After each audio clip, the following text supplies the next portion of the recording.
So the project originally started with a phase 1 pre-feasibility study, and the pre-feasibility study demonstrated potential for kelp farming, and they recommended that we trial the 3 local species in Saldanha Bay, particularly because Saldanha Bay is an already established aquaculture development zone with oyster and mussel farming infrastructure, which is exactly what we will need for a kelp farming industry.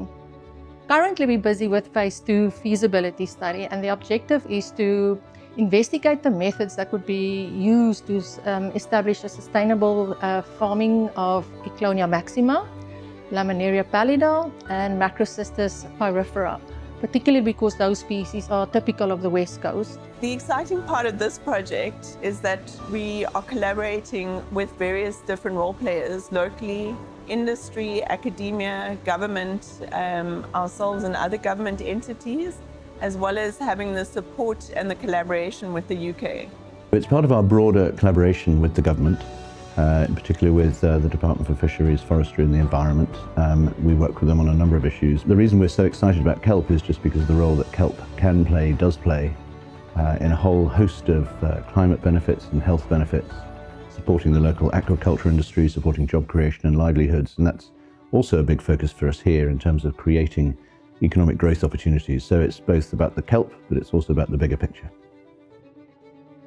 The goal of the South African kelp farming project is to explore the possibility of farming with kelps on the west coast of South Africa. In terms of the deliverables and what we've achieved, it was actually quite significant in a very short period of time. We've essentially figured out how to do all 3 species within the hatchery, and we can confidently say that we can do that within 2 months.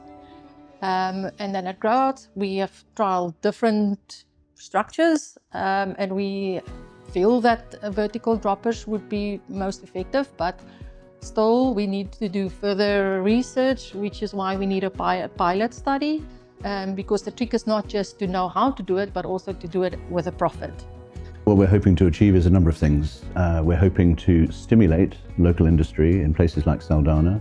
We're hoping to prove the viability of kelp farming because of the wider benefits that will have not only on the west coast of South Africa, but also, if we get it right here, then in other coastal regions around the world. And again, I think we keep coming back to the familiar themes of the climate benefits and the health benefits, but also the local economic development benefits. And if we get all those 3 things right, then I think we'll have done a very good thing.